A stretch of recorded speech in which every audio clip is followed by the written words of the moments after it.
তোমার জন্য একটা খুব খারাপ খবর আছে। গভর্নর সাহেব তোমার সাজা ক্ষমা করতে অস্বীকার করেছেন। 11টা খুন করেছো তুমি, 100টা ডাকাতি করেছো, 12টা কিডন্যাপ। অদ্ভুত ব্যাপার, এত সব অপরাধ আর মাত্র একটা সাজা, ডাবল ডেথ পেনাল্টি।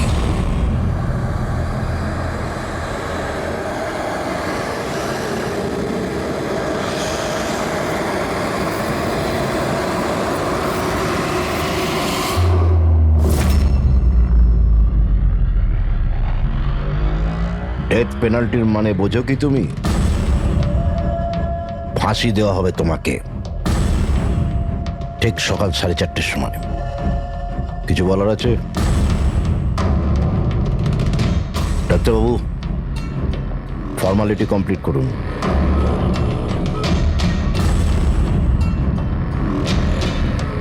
ভয় পাবেন না, এই বাঘকে ভেজা বিড়াল তৈরি করে দিয়েছি আমি। কাজ করুন নিজের।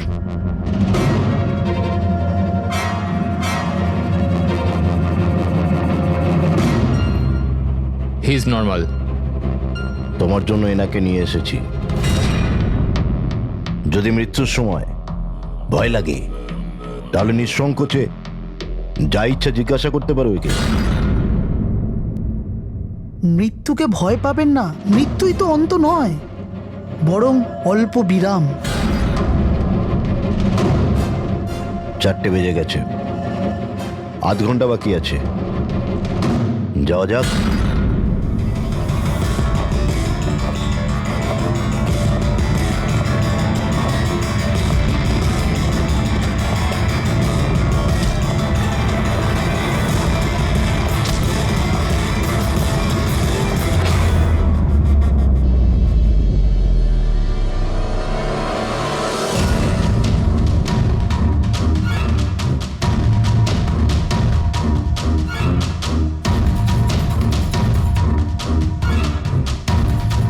চলো।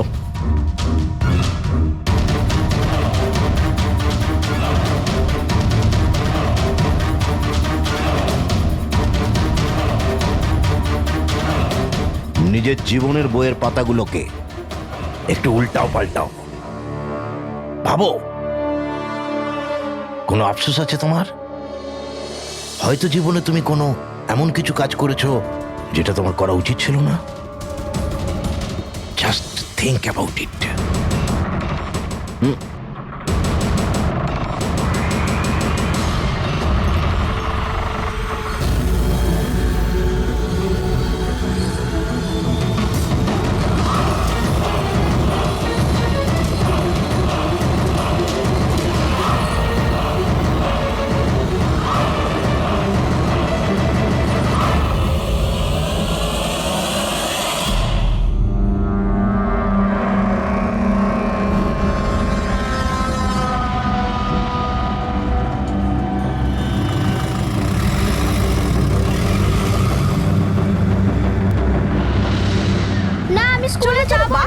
চলো। আরে এ তো জেদ করে না, স্কুল যদি না যাবে তো বড় হবে কি করে? না আমি স্কুলে যাব না। এবার যেন ওকে ফুল মার্কস আসে। হ্যাঁ চলো।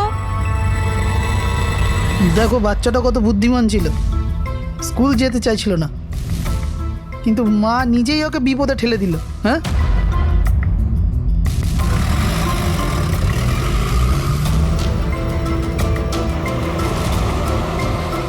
হ্যাঁ বস, ভ্যানের পেছনেই রয়েছি আমরা। ড্রাইভার তো একদম চম্পা। হ্যাঁ, সামনে স্টপের পরেই গাড়ি চিকোলার দিকে ঘুরবে। ওটার পরেই নিজেদের রং দেখাবো আমরা।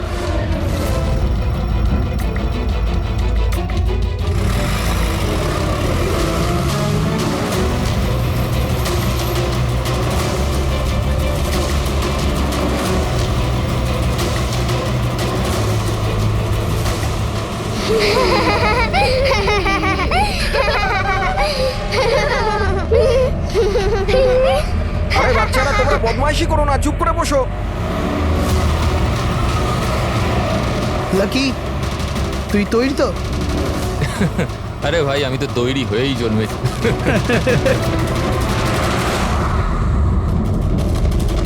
1 2 গো।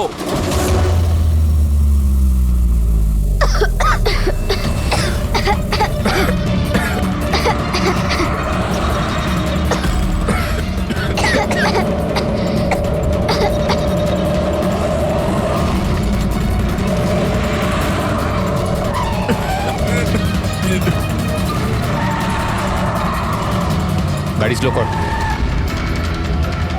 থাম থাম থাম থাম।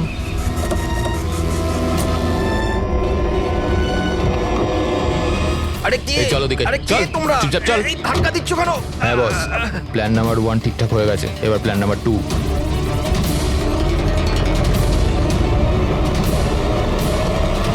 আমাদের বাচ্চা গায়েব হয়ে গেছে। কোথায় গেল আমাদের বাচ্চা? আমাদের বাচ্চা কোথায়? ঠিক আছে, যদি আপনি আমাদের বাচ্চাদের খেয়াল না রাখতে পারেন তাহলে কোনো অধিকার নেই আপনাদের নাম্বার 1 স্কুল বলার। আমাদের আপনারা আমি শুধু আমার মেয়েকে চাই ব্যাস। Please try to understand. আমি বুঝতে পারছি আমাদের ফার্স্ট প্রায়োরিটি হবে আপনাদের বাচ্চাদের আপনাদের কাছে পৌঁছে দেওয়া। আর আপনাদের স্কুল বাসের ড্রাইভার সম্পদ ওর পুলিশ ভেরিফিকেশন করিয়েছিলেন আপনারা?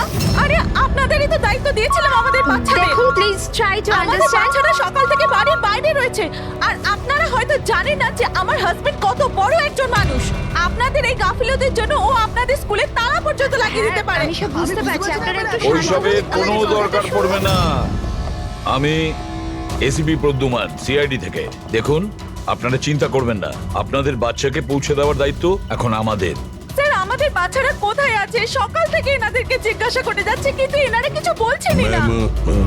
আরটিওর সঙ্গে আমাদের কথা হয়ে গেছে। ফুটেজ আমরা পেয়েই যাব। একবার যদি এটা জানতে পারি যে শেষবার ওই ভ্যানটা কোন এলাকায় দেখা গেছে, তাহলে কিডন্যাপারদের কাছে পৌঁছানো আমাদের খুব একটা মুশকিল হবে না। স্কুলের প্রিন্সিপাল বললেন যে লাস্ট বাচ্চাটাকে ভ্যান চিকোলা থেকে পিক আপ করে, তাহলে ভ্যানটা হয়তো সামনেই রয়েছে। ম্যাপে কি দেখাচ্ছে? ফুটেজটা দেখো একবার। হ্যাঁ স্যার, ভ্যান চিকোলা থেকে কুরু স্কোয়ারের দিকে গেছে 8:30 নাগাদ। কুরু স্কোয়ার থেকে টিজে রোড থেকে আউলি ফরেস্ট। আউলি ফরেস্ট? তুমি ম্যাপে একবার দেখো তো এই জায়গাটা কোন এরিয়াতে পড়ছে। স্যার এটা কোনো প্রাইভেট রোড। Private road? কতটা লম্বা? এই 11-12 কিলোমিটার। 11-12 কিলোমিটারের প্রাইভেট রোড। ওখানে যাওয়ার পরে ভ্যানটা আবার হাইওয়েতে আসেনি তো? শিওর? 100%। এর মানে হলো ওই ভ্যানটা এখনো ওই ফরেস্ট রোডের প্রাইভেট এরিয়ার মধ্যেই রয়েছে। হতে পারে কিডন্যাপারদের আস্তানা ওখানেই রয়েছে। ফ্রেডি, তুমি ওই ফরেস্টের দিকেই চলো। পৌঁছতে কত সময় লাগবে দেখাচ্ছে? স্যার জিপিএস এর হিসেবে 40 মিনিট। তাড়াতাড়ি চালাও ফ্রেডি, আমাদের কাছে একদম সময় নেই।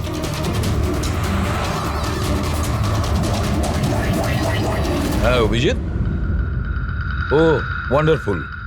তোমরা তাড়াতাড়ি ওখানে পৌঁছে যাও। স্কুল বাসের খবর পাওয়া গেছে। আমাদের সিআইডি টিম ওখানে প্রায় পৌঁছে গেছে। যেই ওরা পৌঁছে যাবে আপনাদের বাচ্চাদের আপনাদের কাছে নিয়ে আসবে। ওদের কোনো ক্ষতি হতে দেবে না। হ্যাঁ, কিন্তু স্যার অলি তো খুব ঘন জঙ্গল, আমাদের বাচ্চারা ওখানে গেল কি করে? স্যার আমাদের বাচ্চারা কি করে ওখানে পৌঁছলো আর কে নিয়ে গেল ওদের? সকাল থেকে এনাদেরকে সেটাই জিজ্ঞাসা করছি। আমি আপনাদের বললাম না যে সিআইডি টিম ওখানে পৌঁছে যাবে।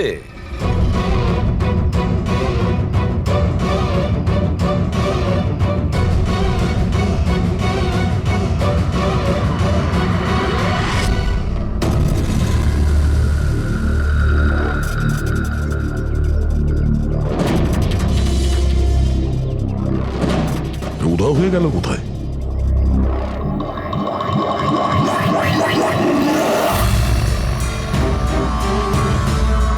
স্যার হ্যাঁ, স্যার আমার বাচ্চাও কিডন্যাপ হয়েছে।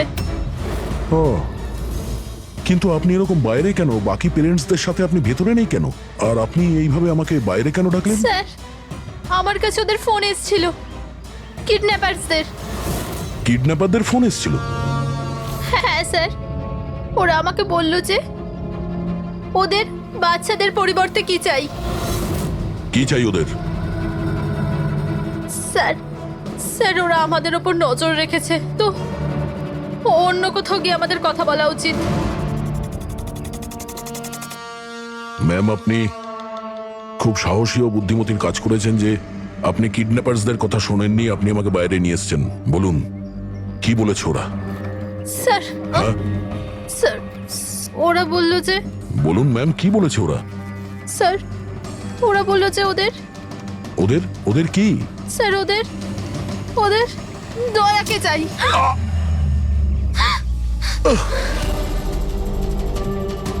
স্যার আমি বাধ্য ছিলাম স্যার। এটা কি করলেন আপনি?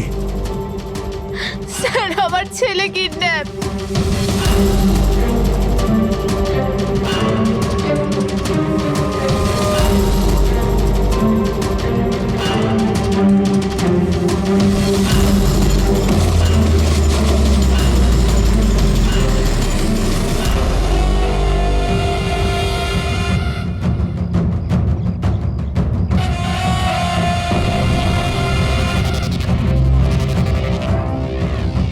কে তোমরা? তোমার শুভাকাঙ্ক্ষী। এমনিতে তো আমরা খুবই ভদ্র আর শিষ্টাচার লোক, কিন্তু তোমরা সিআইডিরা আমাদেরকে কিডন্যাপার বলে থাকো। ঘুমিয়ে পড়ো, সুইট ড্রিমস।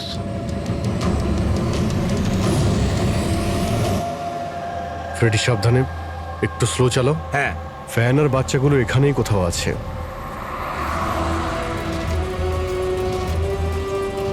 ওই দেখুন সামনেই ভ্যানটা। এই জঙ্গল থেকে বের হয়ে কোথায় যাচ্ছে? এই আমরা আসতে রাস্তায় চলে এলো কিভাবে? ফ্রেডি ওভারটেক কর, খেয়াল রাখবে ভ্যানে কিন্তু বাচ্চা রয়েছে, ভ্যানটা যেন যেতে না পারে। মাই গড, এ ভ্যানটার কি হলো? এরকম ভাবে কেন চালাচ্ছে?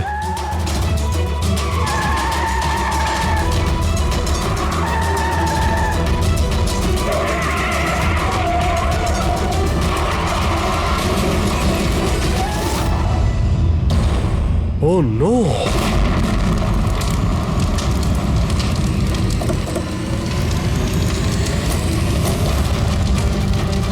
মাই গড, বাচ্চাগুলো ফায়ার এক্সটিংগুইশার্স।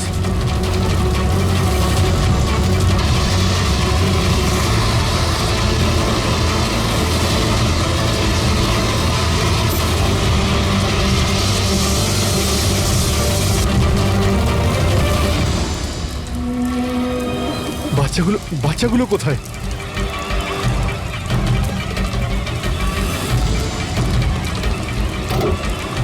স্যার স্যার লাশ আছে। এর বুকে তো গুলি করা হয়েছে। কে গুলি করতে পারে স্যার? এ প্যাসেঞ্জার সিটে রয়েছে। যে এখানে ড্রাইভিং সিটে বসেছিল কিডন্যাপার, ওই গুলি চালিয়েছে। দরজাটাও খোলা আছে।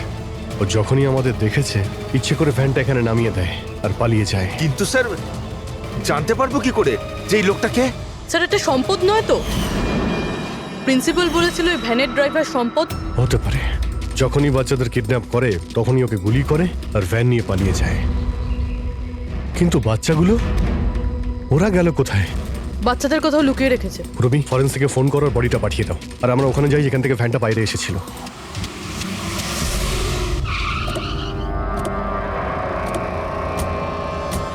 এখান থেকে বেরিয়েছিল না ভ্যানটা?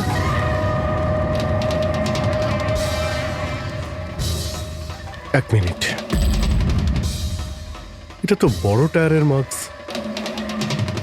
ওই দেখো, এটা ভ্যানের টায়ারের মার্কস, আর এটা এখান থেকে বের হয়। এটা কোনো বড় গাড়ি, ট্রাক নয়তো বাস। স্যার মানে যখন ওই ভ্যানের পিছু নিয়েছিলাম তখন হয়তো কিডন্যাপাররা বাচ্চাদেরকে অন্য গাড়িতে শিফট করে দিয়েছিল, অন্য কোথাও নিয়ে গেছে। খুবই চালাক। আমরা এটা জানতাম যে বাচ্চাগুলো ভ্যানের মধ্যে আছে, এখন জানি না কোথায় আছে, বাসে না ট্রাকে। জঙ্গলের নকশা বের করো। এখান থেকে দুটো রাস্তা যাচ্ছে, একটা জিকে রোড শহরের দিকে আর একটা K70 হাইওয়ে এই দিকে শহরের বাইরে। যদি এই রাস্তা দিয়ে ওরা যায় তাহলে চেকপোস্টে সিসিটিভি ক্যামেরাতে ওদের দেখা যাবে। হ্যাঁ স্যার, যেটা করে বাচ্চাদের কিডন্যাপ করে নিয়ে গেছে। বুঝতে পারছি না কিডন্যাপাররা কি চাইছে। এখন ওদের কোনো কল আসেনি, মানে ওদের ডিমান্ডটা কি? পুরবি একটা কাজ করো, তুমি চেকপোস্টের ফুটেজ চাও, 8টা থেকে 10টার মধ্যে দেখো কোনো বড় গাড়ি ওখান থেকে গেছে কিনা। ততক্ষণ আমি দয়াকে ফোন করি, যদিও কোনো লিড পেয়ে থাকে এই কেসে।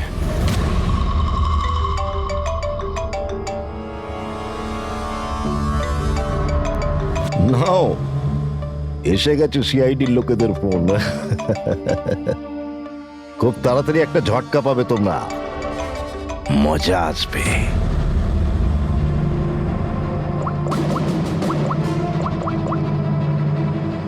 Switch off.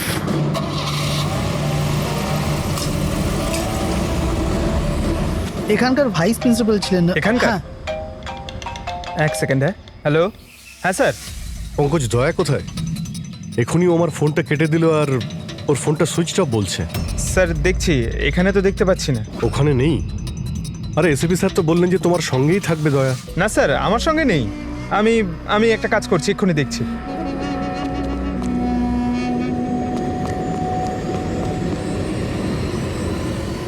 স্যার আমি খুঁজছি কিন্তু এখনো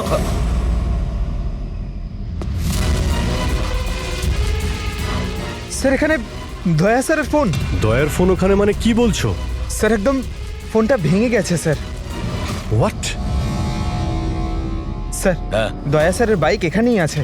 ওনার কাজ থাকলে উনি বাইক নিয়ে যেতেন। বাইক এখানে রয়েছে, ফোন ভেঙে রয়েছে। কোনো সমস্যা হয়েছে স্যার, আমার মনে হচ্ছে স্যার। দয়ার কিচ্ছু হবে না, কিন্তু দয়া গেল কোথায়? স্যার যতক্ষণে আমরা ব্যুরো পৌঁছবো ততক্ষণে ফুটেজগুলো রেডি হয়ে থাকবে আমাদের ওই কম্পিউটারে। যাক, ভালোই হয়েছে। ওই ফুটেজ থেকে বাচ্চাগুলোকে উদ্ধার করতে পারলে। আরে এই দয়া গেলটা কোথায়? হঠাৎ করে উধাও হয়ে গেল।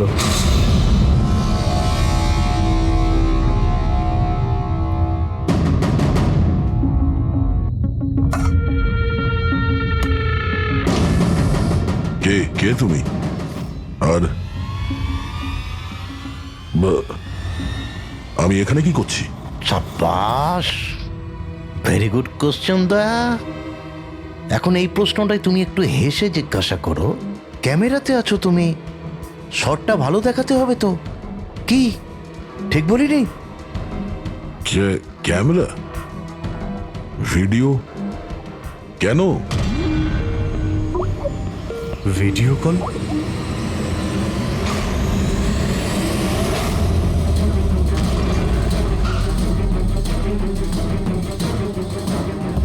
দয়া কয়েদি ড্রেস পরে ড্যামেজ। স্যার বেঁধে রেখেছে ওনাকে, কিন্তু কোথায়? এখনো অবধি তো আপনারা দেখেই ফেলেছেন যে দয়া আমাদের কবজায় আছে, আমাদের জেলে আছে। শেষবারের মতো খাবার খাবে, ঠিক আমার ভাইয়ের মতো, যে এখন কোলাডি জেলে বন্দি আছে। সেও এখন হয়তো শেষবারের মতো খাবার খাচ্ছে, কেননা কাল সকাল 4:30টার সময় ওকে ফাঁসি দেওয়া হবে, শুধুমাত্র তোমাদের সিআইডির জন্য। যদি দয়াকে বাঁচাতে চাও তো প্রথমে আমার ভাইকে বাঁচাতে হবে, না হলে সকাল 4:30টার সময় শুধু আমার ভাইয়েরই ফাঁসি হবে না, বরং সিনিয়র ইন্সপেক্টর দয়াও ফাঁসিতে ঝুলবে। সেই সব কষ্ট, সেই সব যন্ত্রণা আমি দয়াকে দেবো, যেটা এই মুহূর্তে আমার ভাই ভোগ করছে। এবার দয়া বাঁচতে পারবে কি না সেটা নির্ভর করছে তোমাদের উপর। আর হ্যাঁ, ওই নির্দোষ বাচ্চারাও আমার কবজায় আছে। কিন্তু স্যার দয়া স্যার তো স্কুলে ছিল, আর এত সাহস যে স্কুল থেকে তুলে নিল? কোন জায়গা এটা? প্রথমে বাচ্চাদের আর দয়াকে বাঁচাতে হবে, আর তারপরে এদের এমন ভাবে মারবো না যে এদের লাশ দেখে লোকে শিউরে উঠবে। কি দয়া, এবার তো তুমি বুঝতে পেরেছো না যে তোমাকে এখানে আমরা কেন এনেছি? নাও রিল্যাক্স।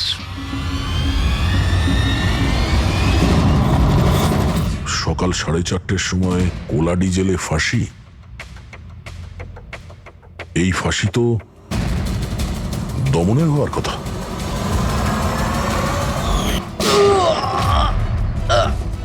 এই গুলিটার জন্য তোকে পস্তাতে হবে দয়া। একটা কথা মনে রাখিস, যদি আমার ফাঁসি হয় না, ফাঁসি তো তোকেও চড়তে হবে। হ্যাঁ দমন নিজের প্রতিজ্ঞা পুরো করার চেষ্টায় আছে, নিজের সাথে দয়াকেও ফাঁসিতে ঝোলাতে চাইছে। তার মানে স্যার এই বাচ্চাদের কিডন্যাপ করার প্ল্যানটা মিথ্যে ছিল, যাতে আমরা এখানে আসি আর ওরা দয়াকে কিডন্যাপ করতে পারে। একটা কাজ করো, পুরো শক্তি প্রয়োগ করো আর ওই বাচ্চাদের খুঁজে বের করো। আর আমি গিয়ে আমাদের অথরিটিকে দরখাস্ত করছি যে দমনের ফাঁসি মকুব নয়, কিছুদিনের জন্য স্থগিত রাখা হোক, যাতে আমরা সুযোগ পাই দয়াকে বাঁচানোর।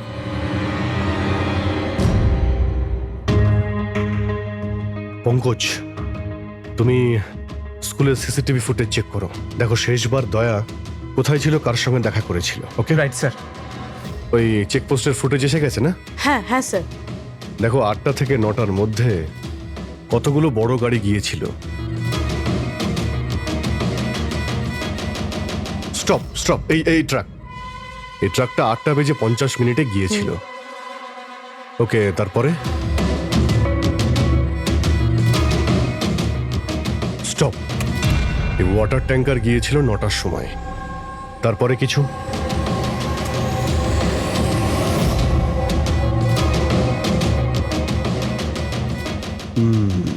মানে দুটো গাড়ি, এই ট্রাক আর এই ওয়াটার ট্যাঙ্কার। আরটিও থেকে ডিটেলসটা বের করো। 5টা তো বেজে গেছে, এই দমনের ফাঁসি হতে আর 11 ঘন্টা বাকি রয়েছে। স্যার, জানতে পেরে গেছি উনি লাস্ট কার সঙ্গে ছিলেন। মনে পড়ছে কিছু? আমাকে ক্ষমা করে দিন। ওদের ফোনে এসেছিল যে আমি দয়া স্যারকে কিডন্যাপ করাতে ওদের সাহায্য না করে তো ওরা আমার বাচ্চাকে মেরে ফেলবে। একজন মা এরকম ভাবে কি করে মরতে দিত নিজের বাচ্চাকে? এগুলো আপনি আমাদের আগেও বলতে পারতেন। স্যার, ওরা আমাকে একটা ভিডিও দেখিয়েছিল যেখানে আমার ছেলে অজ্ঞান ছিল। আমি খুব ভয় পেয়ে গেছিলাম ওটা দেখে স্যার। আচ্ছা, ওরা আপনার সঙ্গে কন্ট্যাক্ট কিভাবে করেছিল? স্যার, আমার ফোনে একটা ল্যান্ডলাইন নাম্বার থেকে ফোন এসেছিল। নাম্বারটা দিন আপনি আমাদের, চেক করে দেখো তো নাম্বারটা কোথাকার। স্যার, ওরা আমাকে কথা দিয়েছিল যে ওরা যদি দয়া স্যারকে নিয়ে যায় তো ওরা আমার ছেলেকে ছেড়ে দেবে। স্যার, স্যার, যে নাম্বার থেকে ওনাকে ফোন করা হয়েছিল সেটা স্কুলেরই নাম্বার। কি? তার মানে স্যার, অপরাধী স্কুল থেকেই ফোন করছিল। হতে পারে ও এখনো স্কুলেই আছে। সব দিকে নজর রাখো। 7টা বেজে গেছে। আই হোপ এসিপি স্যার ওর সঙ্গে দেখা করেছে। দয়ার যদি কোনো খোঁজ কি পাওয়া হলো যায় তাহলে। স্যার? আমাদের বাচ্চারা কোথায় স্যার? স্যার, বাচ্চাগুলো সকাল থেকে কিছু খায়নি স্যার, কিছু দেখুন বলুন স্যার। দেখুন, আমরা চেষ্টা করছি, যখনই জানতে পারবো। প্লিজ স্যার, প্লিজ স্যার, কিছু একটা তাড়াতাড়ি দেখুন দেখুন, আমরা চেষ্টা করছি তো, চেষ্টা করছি আমরা। আপনারা একদম টেনশন নেবেন না, আমি জানি ওরা ছোট বাচ্চা।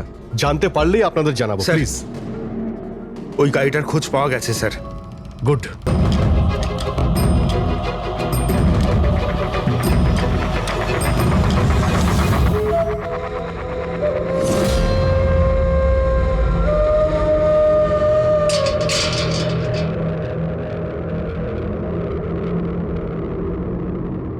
দমন,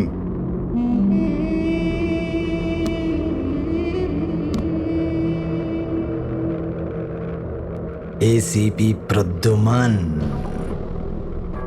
এটা আমি সত্যি দেখছি নাকি নাকি কোনো স্বপ্ন দেখছি?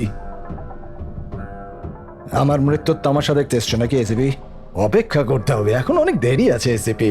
তোমার ফাঁসির রঙ্গতামাশা দেখতে আমি আসিনি, শুধু এটা জানতে এসেছি তোমার এমন কোন ভাই আছে যে জন্ম নিয়েছে, যে নিরীহ বাচ্চাদের আর দয়াকে কিডন্যাপ করেছে, আর তাছাড়াও দয়াকে ফাঁসিতে ঝোলাতে চাইছে সেই সময় যেই সময় তুমি ফাঁসিতে ঝুলবে। বুঝিয়েছিলাম আমি এসিপি, দয়াকে বুঝিয়েছিলাম আমি। এবার যে ভুল করবে তাকে তো পস্তাতে হবে না, যেরকম আমি এখানে ভোগ করছি এসিপি। দেখ দমন, তোর শত্রুতা দয়ার সঙ্গে, কিন্তু ওই নিরীহ বাচ্চাগুলো তোর কি করেছে, কি ক্ষতি করেছে তোর? এখন ভাইয়ের মনে হয়েছে এটা করা দরকার তাই করে দিয়েছে। আর যদি শুধু দয়ারই ব্যাপার হতো তাহলে এত অসহায় আর নিরুপায় হয়ে আমার কাছে কেন আসতে? এটা তো ভালো হয়েছে যে বাচ্চারাও আছে, আর আজ ওদের জন্যই এসিপি প্রদ্যুমান দমনের সামনে ঝুঁকে দাঁড়িয়ে আছে। আমি আজ অব্দি না কারোর সামনে মাথা নত করেছি, না ভবিষ্যতে করব। আমি শুধু এটা জানতে চাই, কে তোর এই ভাই? তাড়াতাড়ি বল, ওই বাচ্চাগুলো কোথায়? দয়া কোথায়? বল, না হলে কি কি এসিপি? হ্যাঁ, দেখুন ব্যাপারটা এরকম এসিবি স্যার, সকাল 4:30টার সময় আমার একটা খুব বড় অ্যাপয়েন্টমেন্ট আছে। জানেন কার সাথে? যমরাজের সাথে। কিন্তু তুমি আমার থেকে কিচ্ছু বার করতে পারবে না এসিপি। এখন তুমি আমায় যতই মারো, পেটো, কুটুকুটি দাও, একটা কথাও বলবে না দমন, একটা কথাও না। এসিপি, একটা রাস্তা আছে প্রদ্যুমান, একটা রাস্তা। কোন রাস্তা? আমার শাস্তিটা মাফ করিয়ে দাও এসিপি। যেই আমার ফাঁসিটা ক্যান্সেল হবে, তোমার এই নিরীহ বাচ্চারা বেঁচে যাবে, আর ওই তোমার কি দয়া, ও বেঁচে যাবে। জেলার সাহেব, আমাকে মুক্তি দেওয়ার প্রস্তুতি শুরু করো। ব্যান্ড পার্টি আর ঢোল পার্টিকে ডেকে পাঠাও, কারণ আজ এসিপি প্রদ্যুমান আমাকে মুক্ত করবে।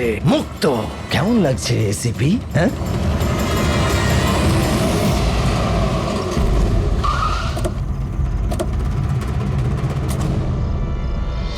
ফ্রেডি, এই ট্রাকটাই তো?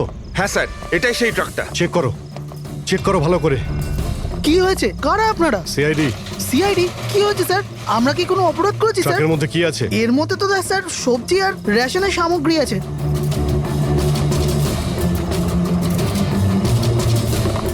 স্যার, স্যার সবজি আছে। সবজি? হ্যাঁ। স্যার, এই ট্রাকটাতেও সবজি আছে। এই সবজিগুলো তোমরা কোথায় নিয়ে যাচ্ছিলে? এটা তো ধোলা মান্ডিতে নিয়ে যাচ্ছি আমরা। বড় হ্যাঁ বাজারে? স্যার। নাম্বার দাও ম্যাডামকে। বলো। 98205327। হ্যাঁ। বাচ্চাগুলো কোথায়? কোন বাচ্চা স্যার? বাচ্চাগুলো কোথায়? সেই বাচ্চাগুলো যাদের কিডন্যাপ করেছিস, বুঝেছিস? স্যার, আমি এই ব্যাপারে কিছুই জানি না। বাচ্চাদের ব্যাপারে জানো কিছু? হ্যাঁ, স্যার এ সত্যি বলছে। কালকে সকালের মধ্যে সবজিগুলো পৌঁছতে হবে। ঠিক আছে। তার মানে এখানে কোনো গন্ডগোল নেই। গন্ডগোল ওইখানে আছে যেখানে ট্যাঙ্কার রয়েছে। স্যার। এসিপি প্রদ্যুমান, হ্যাঁ, আই এম সরি বাট আমি তোমার রিকোয়েস্ট অ্যাপ্রুভ করতে পারছি না। দমনের সেই সময় ফাঁসি হবে যেমন কোর্ট অর্ডার দিয়েছে, শাস্তি মুলতবি রাখা যাবে না। স্যার, স্যার বাচ্চার আর দয়া, ওদের যে করেই হোক খোঁজো, এটা তোমার ডিউটি। তোমার কাজ সহজ করার জন্য আমি কোর্টের অর্ডারের বিরুদ্ধে যেতে পারবো না। অর্ডার ফলো করো। ঠিক আছে স্যার। কি হলো, বারণ করে দিলেন গভর্নর স্যার? হ্যাঁ, গভর্নর সাহেব না করে দিলেন, কিন্তু আপনারা আমাকে সাহায্য করতে পারেন। স্যার প্লিজ, আপনারা কিছুক্ষণের জন্য দমনের ফাঁসিটা স্থগিত করে রাখুন, কিছুক্ষণের জন্য, যাতে আমরা সময়টা পাই দয়ার বাচ্চাদের বাঁচানোর জন্য। দেখুন, আমরা সেটাই করব যেটা আমাদের ডিউটি করতে বলছে। ফাঁসি ওর সকালেই হবে, ভোর 4:30-তে, সেটাও ছাড়। ঠিক আছে, আমার যা করার আমি তাই করব, কিন্তু দয়ার বাচ্চাদের বাঁচিয়েই ছাড়বো আমি।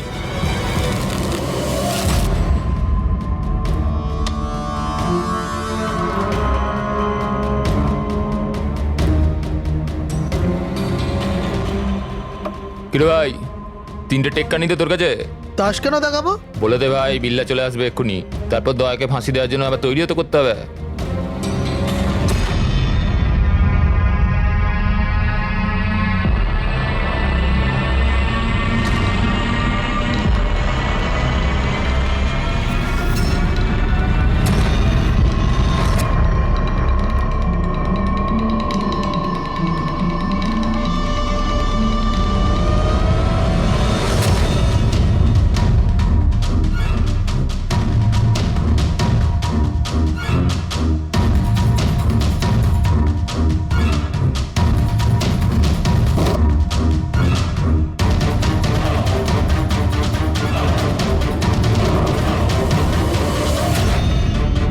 আওয়াজটা করতে গেল, মনে হচ্ছে দয়া ভেঙে বেরোনোর চেষ্টা করছে। ব্যর্থ চেষ্টা, কিচ্ছু করতে পারবে না ও। আরে ওর ভাগ্য লেখা হয়ে গেছে, ভোর 4:30টার সময় মরবে ও।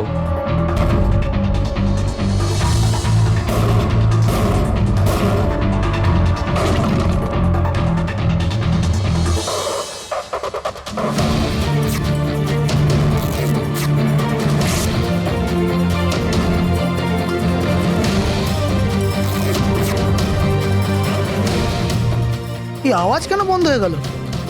দয়া কোনো গন্ডগোল করছে না তো? চল দেখি, চল চল।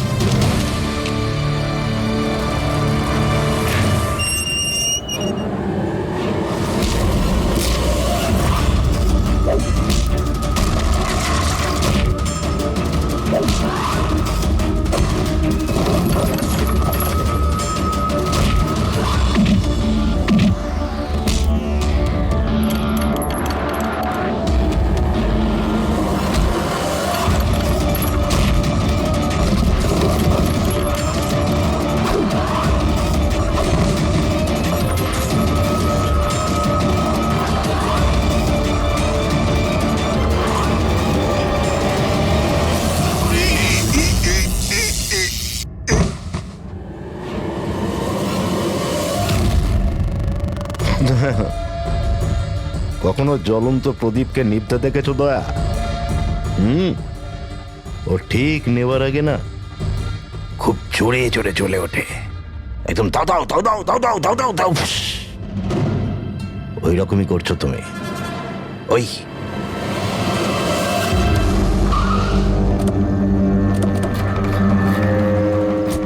ট্যাঙ্কারটা চেক করো, দেখো বাচ্চাগুলো কোথায় আছে। দেখো কি হলো কি হলো স্যার? বাচ্চাগুলো কোন কোথায়? বাচ্চারা স্যার? কোন বাচ্চাদের কথা বলছেন? মিথ্যে কথা বলবি স্যার না। ট্যাঙ্কারে জল আছে, বাচ্চা নেই স্যার। মিথ্যে বলিস না, বাচ্চাগুলো ছিল এখানে। স্যার স্যার এটাতে কোনো বাচ্চার ওয়াটার বোতল আর স্কুল ব্যাগ আছে। আরে বাচ্চাগুলো কোথায়? মিথ্যে বলবি না, বাচ্চাগুলো কোথায় বল?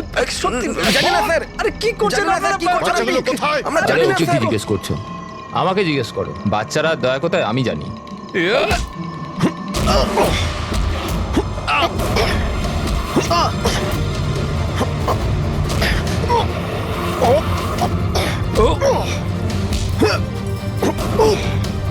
দাঁড়াও।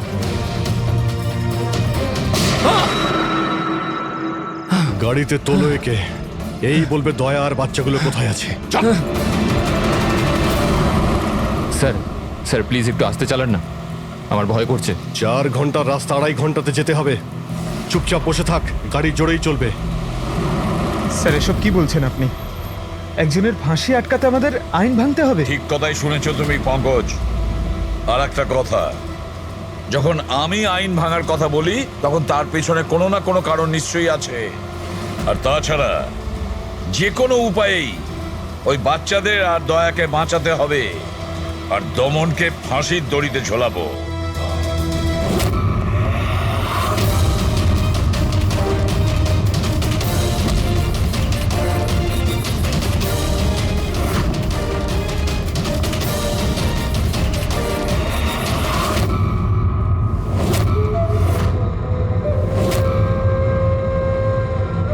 চলো, এটা তো বুঝতে পারলাম যে এসিপি প্রদ্যুমান খুব বড় কেউ কেটা নয়। আমার ফাঁসি আটকাতে পারলো না ও। চলো, কোনো ব্যাপার না। কিন্তু এই ব্যাপারটাতে আমি খুব খুশি যে যে আমার সাথে দয়ারও ফাঁসি হয়ে যাবে এই সময়।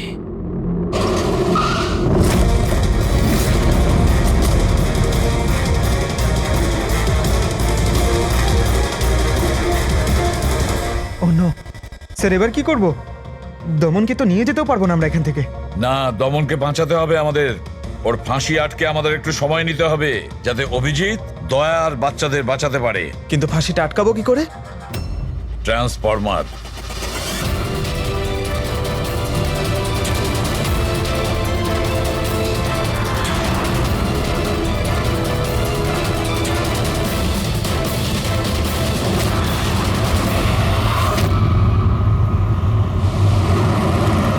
স্যার 4:20 হয়ে গেছে, তাড়াতাড়ি স্যার। হ্যাঁ, পুরোই প্রায় এসেই গেছি। কিরে, বাচ্চাগুলো ওইখানেই আছে তো? আরে স্যার বাচ্চাগুলো ওখানেই আছে যেখানে দয়া আছে। দয়া, এমনিতে এখন তো তুমি কিছু দেখতে পাবে না, কিন্তু তোমার জেনারেল নলেজের জন্য আমি একটা কথা তোমায় বলে দিই, যে তোমার জল্লাদ আমি না, অন্য কেউ। অন্য কেউ। দমনের ভাই এসে গেছে।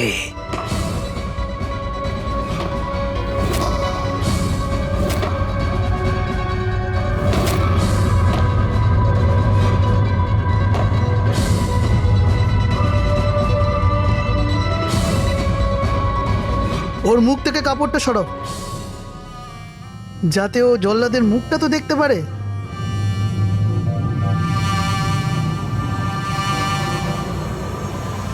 বিক্রম, তুমি?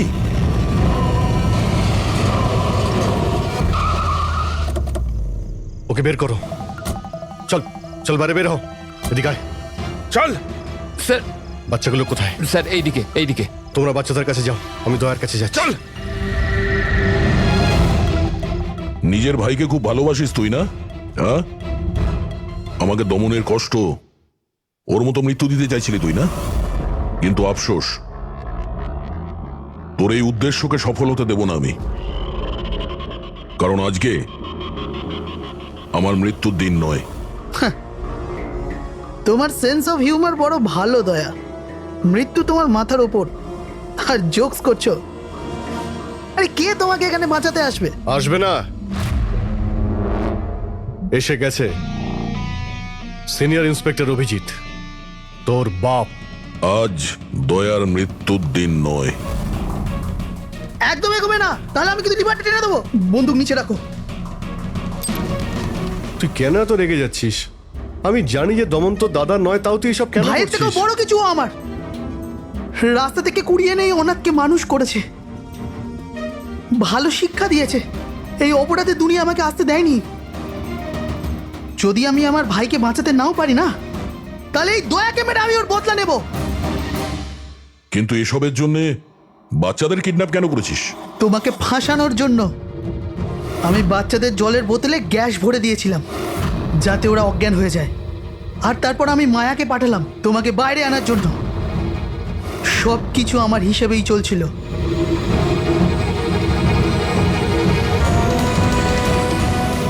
স্যার এখানে? স্যার এসব কি করছেন আপনি? Short circuit. 1 2 3। এই লাইট কিভাবে চলে গেল?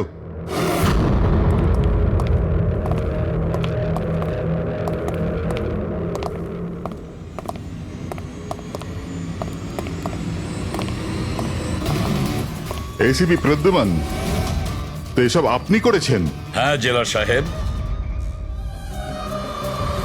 গুলুন্ডি জেলের কারেন্ট অফ হয়ে গেছে, আর তাই দমনের ফাঁসি এখনো হয়নি। তোর শত্রুতা আমার সঙ্গে না, তাহলে আমাকে মেরে দে। ওই বাচ্চারা তোর কি ক্ষতি করেছে? বাচ্চাদেরকে বড় ভালোবাসো না তুমি? তোমার চোখের সামনে এই বাচ্চাগুলোকে এক এক করে যন্ত্রণা দিয়ে মারবো। যাও বাচ্চাদের নিয়ে এসো। নড়বে না। এইদিকে এদিকে, ফার্স্ট রুম।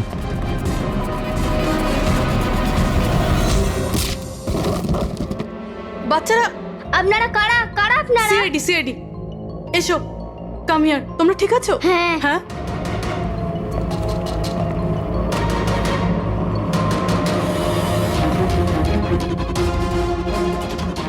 বাচ্চারা কোথায় চলে গেল? ভেতরে যাও, চেক করো।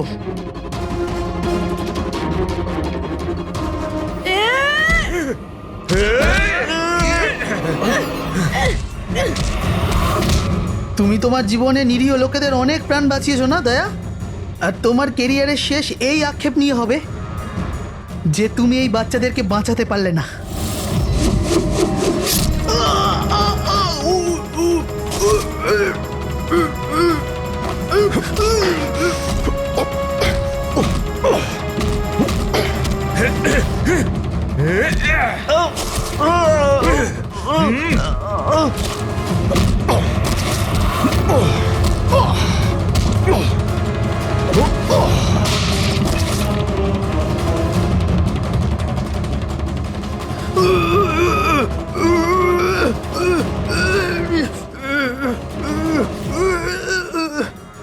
না বলে কোথায় চলে গিয়েছিলে? আমরা খুব টেনশনে ছিলাম। প্রত্যেকবার এরকমই করো। তোমরা আছো না, আমার কিচ্ছু হতে পারে না। ফ্রেডি, বাচ্চাগুলো? হ্যাঁ স্যার, সব কটা বাচ্চাই ঠিকঠাক আছে। ওঠ, কি বলেছিলাম তোকে? আজ না আমি মরবো, না বাচ্চাদের কিছু হবে।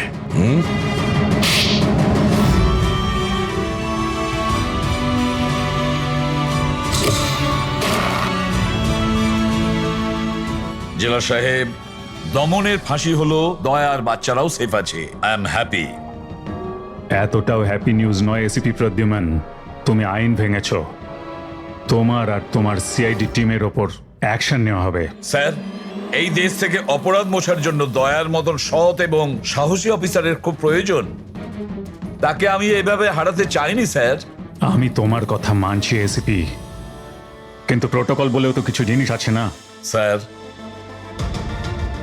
যদি কোনো সৎ এবং সাহসী অফিসারের জীবনের প্রশ্ন থাকে, তাহলে এসিপি প্রদ্যুম্ন ওই প্রোটোকলকে বারবার ভেঙে দেবে স্যার, বারবার ভাঙবে।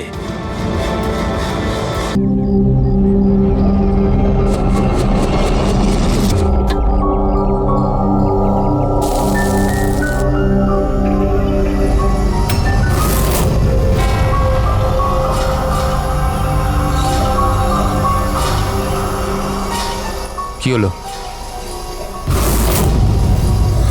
বুঝলি সিদ্ধার্থ, এটা ভেবে অবাক লাগছে যে এতক্ষণ সময় হয়ে গেল আর কেউ আমাদের ওই ব্যাপারে কিচ্ছু জিজ্ঞেস করলো না।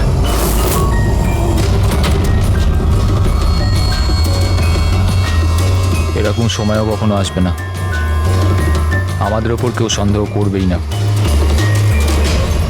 কাশিয়া, খাবার কি তৈরি হবে না আজ? হ্যাঁ ব্যাস 5 মিনিট, অলমোস্ট ডান, রেডি হচ্ছে, ব্যাস হয়ে গেছে। বিক্রম, কেমন? আমি সিদ্ধার্থকে অনেকবার জিজ্ঞাসা করলাম যে তুমি হঠাৎ রে আর বিক্রমের সাথে 2 সপ্তাহের জন্য ছুটিতে কেন গিয়েছিলে, কিন্তু ও বলেছিল যে বিজনেসের ব্যাপার। আমার বিশ্বাস হচ্ছে না একটু। তা আশা, তুই বিক্রমকে জিজ্ঞাসা করেছিস? হ্যাঁ, জিজ্ঞাসা করেছিলাম, তার এই উত্তর দিল। ও তোকে আবার মেরেছে? তাশা, তোর এটা মনে হচ্ছে না যে বিক্রম মরে গেলে ভালো হয়?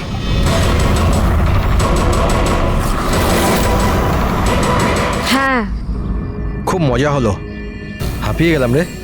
জায়গাটা হেভি ভাই, শহর থেকে অনেকটা দূরে, বেশ ফ্রেশ খুবই লাগছে। রিফ্রেশিং লাগছে, মাঝে মাঝে আসতে হবে। ঠিক বলেছিস ভাই। গুড জব ভূমি, অ্যারেঞ্জমেন্ট দারুণ হয়েছে। Thank you sir. Hello hello, এখানে নেটওয়ার্ক আসে না নাকি?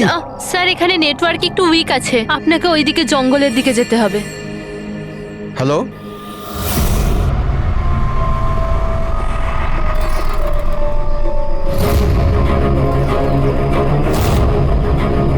হ্যালো,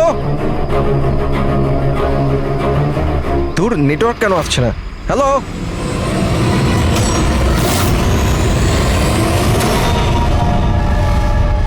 নীলম, তুমি? নীলম, নীলম, নীলম,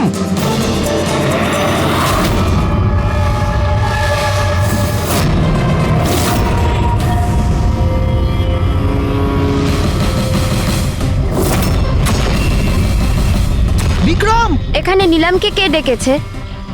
বিক্রম? ও কেন ডাকতে যাবে? কিন্তু ও এখানে কি করে এলো? ওই দেখো নিলাম। নিলাম!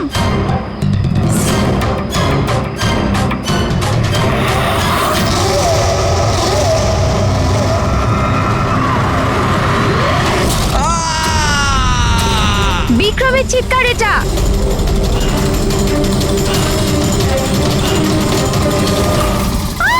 বিক্রম!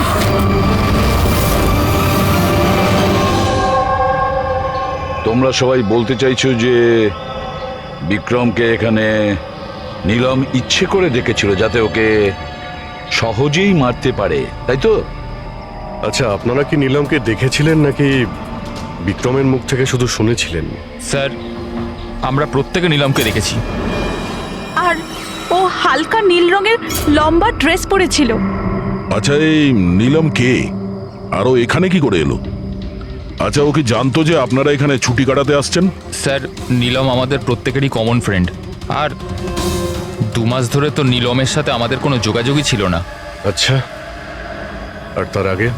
স্যার ওই 2 মাস আগে ওই আমাদের আর নীলমের মাঝে কিছু প্রবলেম হয়েছিল। ওর পরে নীলমের সাথে আর কোনো যোগাযোগ নেই স্যার। হ্যাঁ স্যার, আজ বিক্রমের মুখে নীলমের নাম শুনে আমরা সব অবাক হয়ে গেছিলাম। আপনি তো এখানকার কেয়ারটেকার, আপনি তো খুব ভালোভাবে জানবেন যে এখানে কে এসেছিল আর কি কারণে এসেছিল। একদম ফাঁকা জায়গা স্যার, যে কেউ যেতে আসতে পারে। ভূমি, তুমি বিক্রমকে জঙ্গলে পাঠিয়েছিল তো ফোনে কথা বলার জন্য? স্যার কারণ ওখানে নেটওয়ার্ক খুব উইক থাকে, তার জন্য। চাইলে আপনারা নিজেরা চেক করে দেখতে পারেন। ঠিক আছে, বিক্রমকে ফোন কলটা কে করেছিল সেটা যদি একবার জানতে পারি তাহলে ঠিক জানতে পারবো যে এখানে কি হয়েছিল আর করেছিল কে।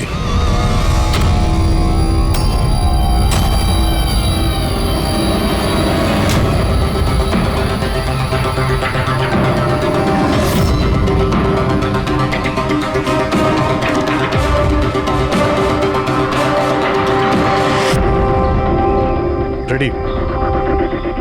এর উপরে ওঠো। এই নাও। কে, আমি? আরে পা দাও, ওইতে পা। চলো। আরে স্যার, কিচ্ছু হবে না। হ্যাঁ, সাবধানে। তাড়াতাড়ি করো। আরে স্যার, ধরে নাও এটা। স্যার সাবধানে, নয়তো আমি পড়ে যাবো কিন্তু।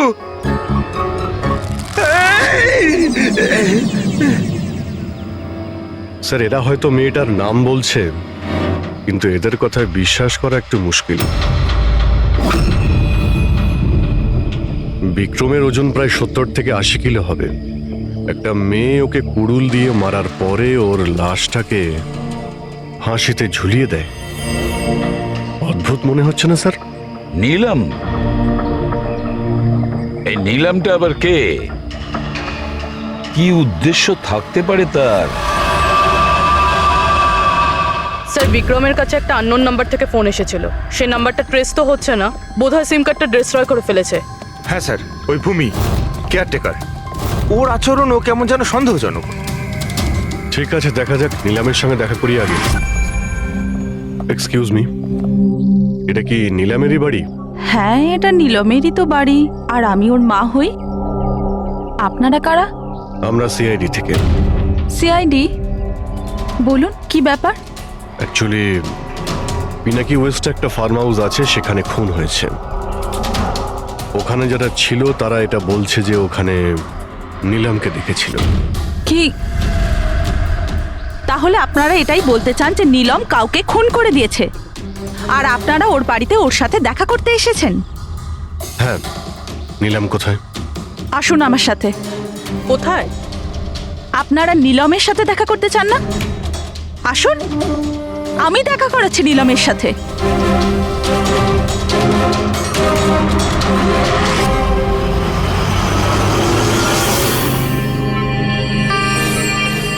এই যে আমার নীলম, দেখছেন আপনার এর অবস্থা? মেশিনের দ্বারা জীবিত আছে, শুধুমাত্র চোখ ছাড়া এর শরীরের কোনো অংশের কোনো প্রতিক্রিয়া নেই। আর আপনারা বলতে চাইছেন যে যে এই মেয়েটি কারোর খুন করে দিয়েছে?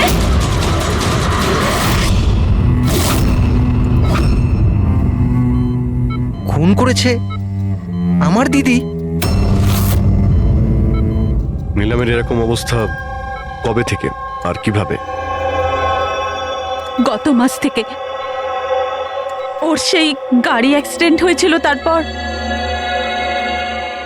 এই অ্যাক্সিডেন্ট হলো কি করে? মানে কেউ এসে ধাক্কা মেরেছিল না গাড়ির ব্রেক ফেল হয়ে গেছিল? ওই নীলম নেশা করেছিল।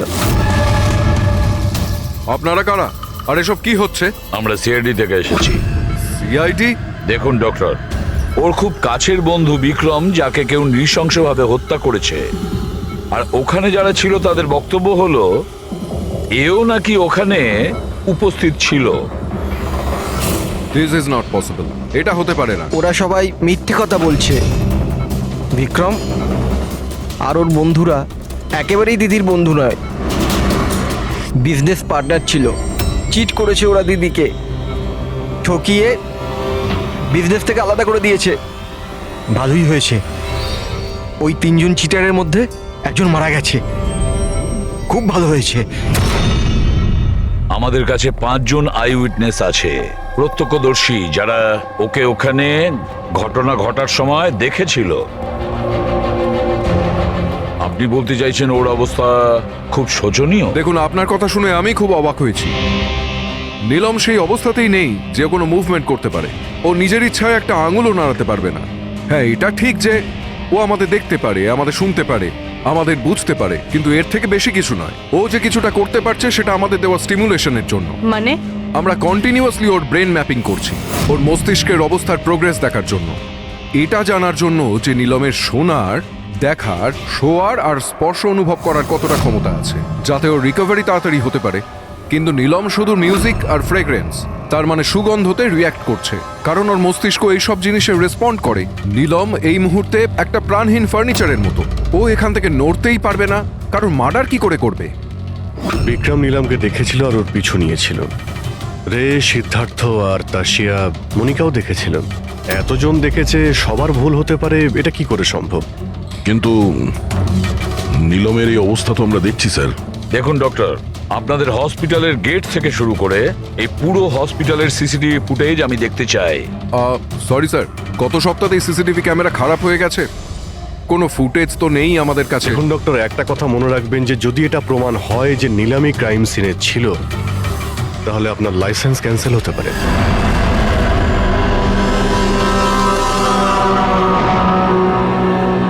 এবার ডক্টর সারিকাকে দিয়ে ওর ভালো করে এক্সামিন করাতে হবে। এই পরিস্থিতিতে দুটো ব্যাপার হতে পারে। হতে পারে এই নীলম নাটক করছে, কিংবা ওর মতো দেখতে কেউ আছে, আর এতজনে দেখেছে, সবার চোখে তো আর ফাঁকি দিতে পারবে না। স্যার, আমার মনে হচ্ছে পুরবী আর ফ্রেডিকে একে লক্ষ্য রাখার জন্য এখানেই থাকা উচিত।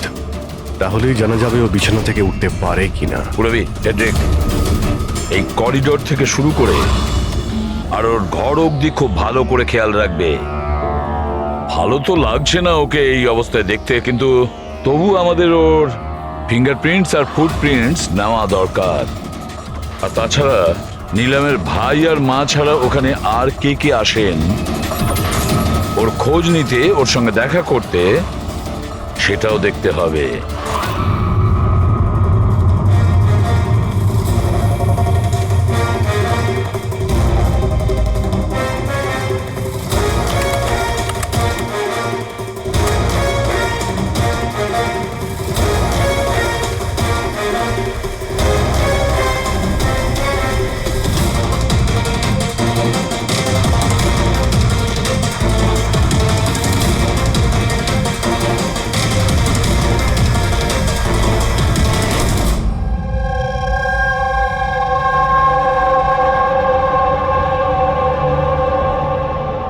আপনারা সবাই তো নীলামের প্রতিবেশী, তাহলে আপনারা তো অবশ্যই জানবেন যে নীলামের কি কোনো যমজ বোন আছে? না স্যার।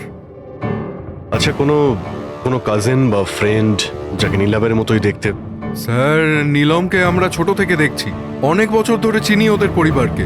নীলমের কোনো বোন নেই, শুধু একটা ভাই আছে। আচ্ছা আচ্ছা রাজু, তুমি তো অনেক বছর ধরে এখানে কাজ করছো, তুমি নিশ্চয়ই জানবে। স্যার, নীলম দিদির আত্মীয়দের দেখেছি আমি, ওনার বন্ধুদেরকে আমি চিনি, কিন্তু স্যার এমন কেউ নেই যাকে নীলম দিদির মতো দেখতে। নীলম, ওর জ্ঞান নেই, ও কোমাতে আছে, আর ও তো কিছুই করতে পারবে না। আর রইলো বাকি সবাই যারা ওই সময় পিকনিকে প্রেজেন্ট ছিল। বিক্রমকে খুন ওদেরই মধ্যে কেউ করেছে। তবে স্যার, এই তাশিয়া বিক্রমের স্ত্রী, ওর মুখ দেখে মনে হচ্ছে না যে ওর স্বামী মারা যাওয়াতে ওর কোনো আফসোস রয়েছে। কিংবা স্যার নীলমের মা বিদ্যা আর ওর ভাই ঋষভ।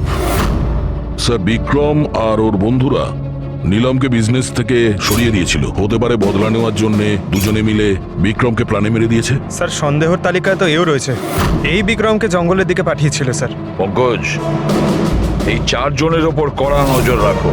দেখো গত 48 ঘন্টায় কি করছিল, কোথায় কোথায় গিয়েছিল। স্যার, স্যার আমার একটা ব্যাপার একদম ভালো লাগেনি। কি ভালো লাগছে না ভাই? স্যার, আমি নিজে ওই মেয়েটাকে এক্সামিন করে আসছি, বেচারি নিজের হাতটাও নাড়াতে পারে না, আর আমরা ওর ফুটপ্রিন্টস আর ফিঙ্গারপ্রিন্টস খুনির সাথে ম্যাচ করাচ্ছি। দিস ইজ সারিকা, একটা কথা তুমি খুব ভালো করে মনে রাখবে। তুমি এতদিন ধরে সিআইডিতে কাজ করছো। সিআইডির কাজে কোনো ইমোশনের জায়গা নেই। এখানে সবাইকে সন্দেহ করতে হয়। মনে রেখো, ওই মেয়েটাকে 5 জন লোক ওখানে দেখেছে, বুঝলে? ইমোশনের কি আছে? এক কাজ করো, এই সব ফিঙ্গারপ্রিন্টস যেগুলো পূরবী আমাদের এনে দিয়েছে, আর ওই দড়ি থেকে কুড়ুল থেকে যে ফিঙ্গারপ্রিন্টস আমরা পেয়েছি, ওগুলো আমি সেভ করেছি। একটু ম্যাচ করে দেখো যদি কিছু পাওয়া যায়।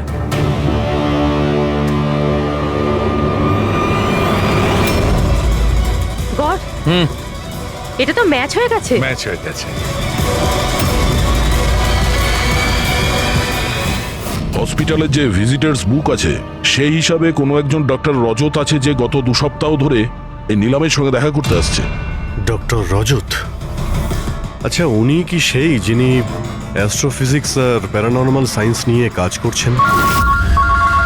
হ্যাঁ শালুকে, বলো। কি নিলাম ক্রাইম সিনে গিয়েছিল?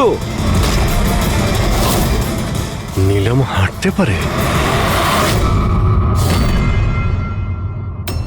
ডক্টর রজত, নিলাম তো চলাফেরা করতে পারে, কারণ ক্রাইম সিনে আমরা যে ফুটপ্রিন্ট আর ফিঙ্গারপ্রিন্ট পেয়েছি সেটা তো ওর সঙ্গে ম্যাচ করে গেছে।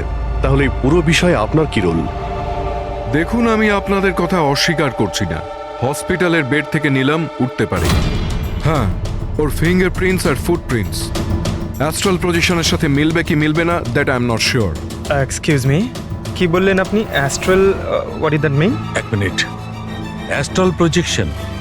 আর ইউ জোকিং? আমার সঙ্গে মজা করছেন না তো? নীলমের ভাই ঋষভকে আমি বলেছিলাম একটা বিশেষ মিউজিক চালানোর জন্য আর নীলমের পাশে ফুল রাখার জন্য। এই কাজটা ওর মস্তিষ্কে প্রভাব ফেলবে, ওটা তাড়াতাড়ি কাজ করতে থাকবে আর নীলম তাড়াতাড়ি সুস্থ হয়ে যাবে। এখন বুঝতে পারছি যে নীলমের মস্তিষ্ক খুব বেশি পাওয়ারফুল হয়ে গেছে, এতটা যে ও নিজেকে অন্য কোথাও প্রজেক্ট করতে পারে। ও নীলম নয়, ওর অ্যাস্ট্রাল প্রজেকশন। এক মিনিট, আপনি বলছেন যে ওর প্রজেকশন অন্য জায়গায় করতে পারবে? এটা কিভাবে সম্ভব?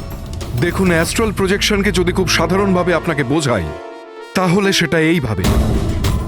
দেখুন, যেমন মরার পরে মানুষের আত্মা তার শরীর থেকে আলাদা হয়ে যায়, ঠিক একই রকম জীবিত মানুষের চেতনাকেও ফিজিক্যালি বাইরে বের করা সম্ভব।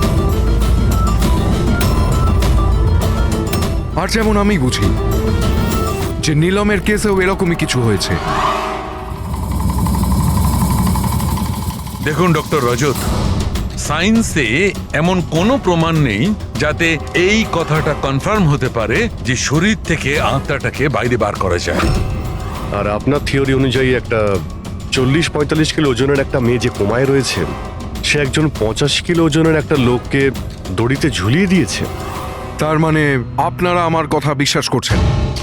তাহলে আপনারাই বলুন, এক হাত পায়ে অক্ষম মেয়ে যে হাসপাতালের বেডে পড়ে আছে, সে একই সময় দুটো আলাদা আলাদা জায়গায় কিভাবে থাকতে পারে?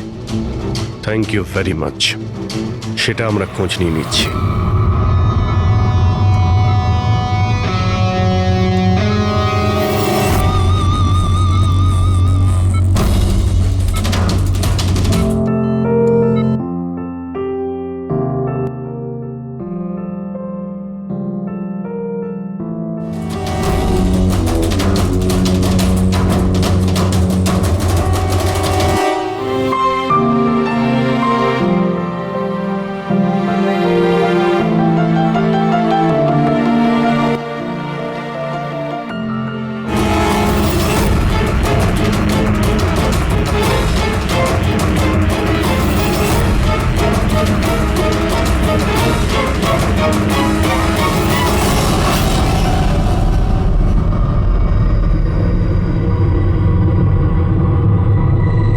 শোনো,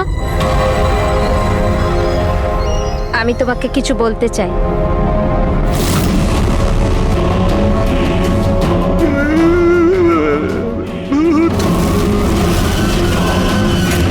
আরে, এই মাত্র তো ছিল।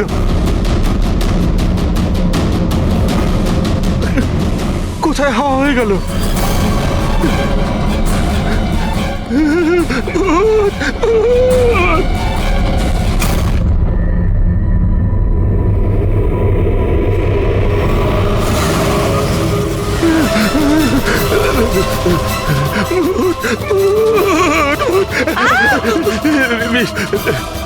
ওখানে ভূত। কোথায়? পুরবি, আমি ওকে নিজের চোখে দেখেছি, ওখানে দাঁড়িয়ে ছিল। ও হঠাৎ করে উধাও হয়ে গেল। কিন্তু নীলাম তো এখানেই ছিল, এখান থেকে ওঠেও নি। এই নীলাম একই সময় দু জায়গাতে?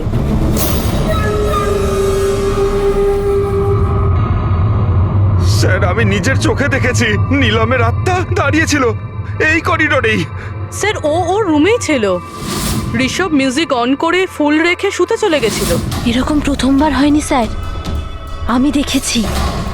স্যার, ওর বডি এখানেই থাকে আর ও বাইরে ঘুরে বেড়ায়।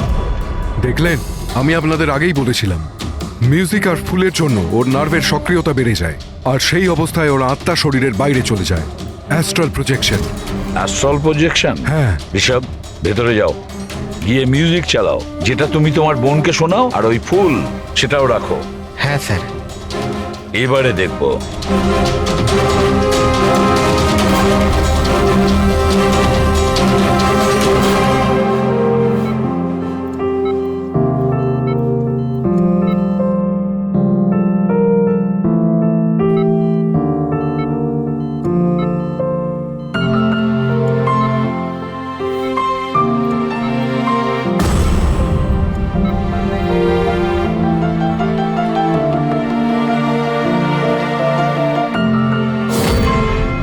দেখুন, শরীরে সক্রিয়তা বাড়ছে।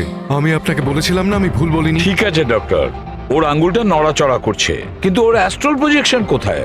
শুধু তো আঙ্গুলের রিয়াকশন দেখছি। তাহলে কি পুরো হসপিটালেই ওর আঙ্গুলের ছাপ খুঁজে বেড়াবো? যদি ওর আত্মা ওর শরীর থেকে বেরিয়ে অন্য কোথাও যায়, তাহলে ওর ফুটপ্রিন্ট আর ফিঙ্গারপ্রিন্টও সাথে নিয়ে যায়, তাই না? দেখুন, আপনাকে বুঝতে হবে, নীলমের আত্মা আপনার অর্ডারে তার শরীর ছেড়ে বাইরে আসবে না। এটা নিজে থেকেই স্বেচ্ছায় আসবে। ও প্লিজ ডক্টর, আপনার এই সায়েন্সের কথাবার্তা আমাদের মাথাতেই ঢুকছে না। এই কেসটা আমরা সলভ করব, বুঝেছেন? আপনারা আমার কথাকে বিশ্বাস করুন। এক্সকিউজ মি, আসুন। দেখুন দেখুন নীলমকে। ওর অবস্থা দেখে আপনাদের মনে হচ্ছে যে হসপিটাল থেকে বাইরে বেরিয়ে ও কাউকে মার্ডার করতে পারে? হ্যাঁ স্যার, আমরা প্রত্যেকে ওকে দেখেছিলাম। ওটা নীলমই ছিল, আর আমাদের কোনো ভুল হয়নি স্যার। 1 মাস হয়েছে তোর অ্যাক্সিডেন্টের। এটা হতেই পারে যে অভিনয় করছে, হাঁটাচলা করতে পারে। সিদ্ধার্থ, ও সত্যি বেড থেকে নড়াচড়া করার অবস্থায় নেই। তাহলে ওটা কে ছিল যাকে আমরা ওখানে দেখেছিলাম? ওই দেখো নীলম। স্যার, আমি বলেছিলাম না নীলমের আত্মা ওর শরীর থেকে। Thank you very much. আপনি আমার ওদিকে গিয়ে বসুন। আপনারাও প্লিজ ওদিকটা গিয়ে বসুন, প্লিজ ওদিকটা গিয়ে বসুন। স্যার, এর আঙুল আর পায়ের ছাপ ম্যাচ কিভাবে হতে পারে? হতে পারে যদি কেউ নীলমের ফিঙ্গারপ্রিন্টস আর পায়ের ছাপ ক্রাইম সিনে ছেড়ে আসে তবে। কি হলো স্যার? একটা কথা আমার মাথায় ঘুরছে। বিক্রমের মৃত্যুর পরে তোমাদের মনে আছে বিক্রমের বন্ধুরা কি বলেছিল? স্যার, নীলম আমাদের প্রত্যেকেরই কমন ফ্রেন্ড, আর 2 মাস ধরে তো নীলমের সাথে আমাদের কোনো যোগাযোগই ছিল না। সিদ্ধার্থ কি করে জানলো যে নীলমের অ্যাক্সিডেন্ট 1 মাস আগে হয়েছিল? 1 মাস হয়েছে তোর অ্যাক্সিডেন্টের। হাঁটাচলা করতে পারে, এটা হতেই পারে যে অভিনয় করছে। সিদ্ধার্থ, রে, দাসিয়া, মনিকা আর ভূমি, এদের সবাইকে বিউরোতে নিয়ে এসো। সিদ্ধার্থ,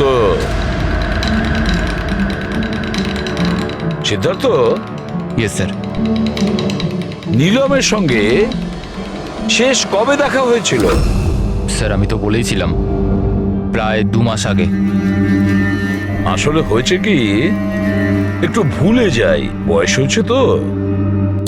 2 মাসের মধ্যে যখন দেখা হয়নি, তাহলে নিলামের অ্যাক্সিডেন্টের ব্যাপারে তুমি কিভাবে জানলে?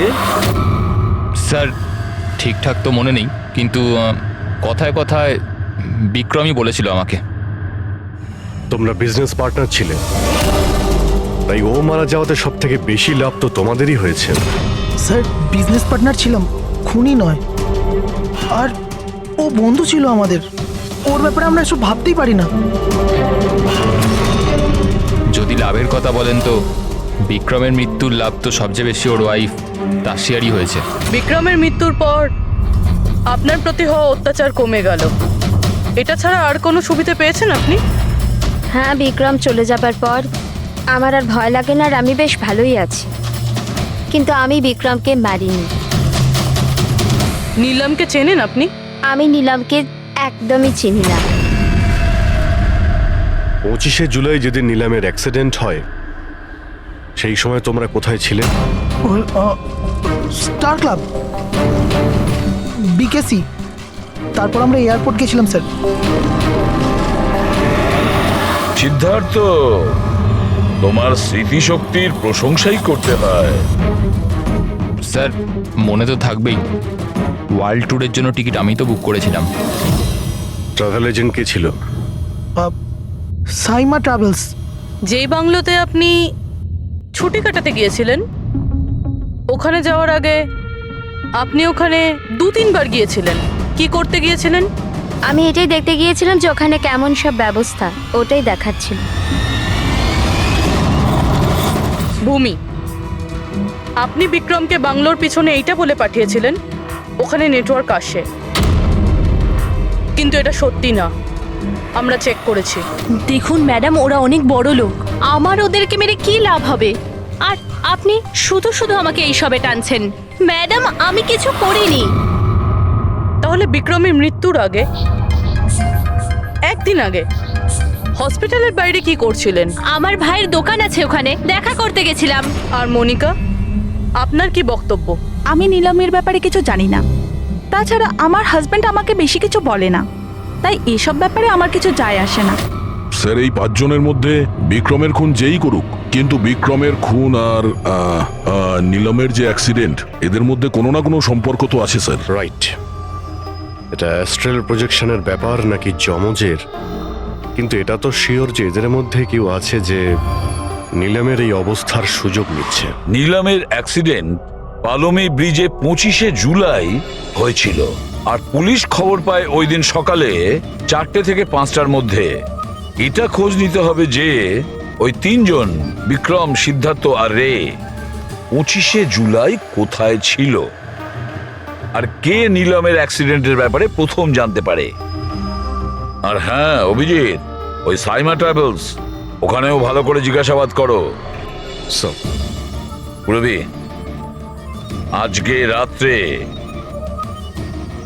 এই হসপিটালেই থাকো, কিন্তু একটা কথা মনে রেখো, ওই রুমে আজ না কোনো মিউজিক বাজবে না কোনো ফুল থাকবে।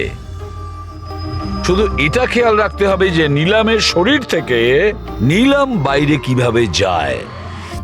বিক্রম, রে, সিদ্ধার্থ, এদেরকে আপনি অবশ্যই চেনেন। ওদের ওয়ার্ল্ড ট্যুরের টিকিট তো আপনিই বুক করিয়েছিলেন না? হ্যাঁ স্যার। স্যার ওরা খুব অদ্ভুত লোক। স্যার প্রথমে ওরা দিল্লি যেতে চেয়েছিল, বুকিংও হয়েছিল, কিন্তু হঠাৎ করে বললো যে 3-4 ঘন্টার মধ্যে জোগাড় করে দাও, ওয়ার্ল্ড ট্যুরে বেরোবো। দেখুন, ডিটেলে বলুন আপনাদের কি কথা হয়েছিল। হ্যাঁ স্যার। ওই অ্যাক্সিডেন্টের ব্যাপারে কি করে জানলেন আপনারা? স্যার সকাল 4টের সময় আমাদের কাছে খবর এসেছিল যে একটা গাড়ি ব্রিজ থেকে নিচে পড়ে গেছে। আমি আমার টিম নিয়ে এখানে পৌঁছই আর ওই মেয়েটাকে গাড়ি থেকে বাইরে বের করি। কিন্তু স্যার অবাক হওয়ার বিষয় হলো এটাই যে এত ভয়ঙ্কর অ্যাক্সিডেন্টের পরেও মেয়েটার শ্বাস চলছিল। তদন্ত করে কি জানতে পেরেছেন? এটা কোনো অ্যাক্সিডেন্ট ছিল নাকি কেউ জেনে শুনে কাজটা করেছিল? অ্যাক্সিডেন্ট ছিল স্যার। মেয়েটাকে নেশাগ্রস্ত অবস্থায় গাড়িতে পাওয়া গেছে, কিন্তু স্যার অবাক হওয়ার মতো বিষয় এই যে সিসিটিভি ফুটেজে না মেয়েটাকে দেখা গেছে না মেয়েটার গাড়িটাকে। ও যে এখানে কি করে পৌঁছলো সেটা কিছুতেই বুঝতে পারছি না।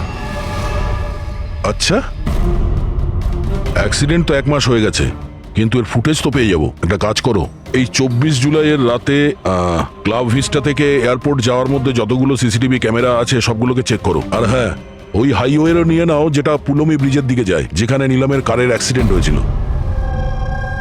স্যার 25শে জুলাই রাতে বিক্রম স্যার ফোন করেছিল। স্যার উনি বললেন যে ওনারা তিনজনে ওয়ার্ল্ড ট্যুরে যাবেন, এই জন্য নেক্সট ফ্লাইটেই টিকিট বুক করে দিতে। স্যার আমার খুব অদ্ভুত লেগেছিল ব্যাপারটা, কিন্তু স্যার ওনার কথা থেকে এটা মনে হচ্ছিল যে কিছু তো একটা গড়বড় চলছে। I see. বুঝতে পারছি না নীলমকে সবাই সব জায়গায় দেখতে পাচ্ছে কি করে, যখন ও নিজের বিছানা থেকেই উঠতে পারছে না। হ্যাঁ স্যার, আমি এখানেই আছি, আর নীলমও আমার চোখের সামনে আছে, ওইভাবে বিছানায় শুয়ে। আর এই নীলমের মতন দেখতে মেয়েটাকেও দেখতে পাইনি, সব কিছু নর্মাল। কামন ইয়ার মনিকা, তোমার কি মনে হয় বিক্রমের মৃত্যুর পর নীলম আমাকে আর রেকে মেরে দেবে? আরে রিল্যাক্স ইয়ার, রে আমার সাথেই আছে, কিচ্ছু হবে না, আমরা বাড়িতেই আসছি।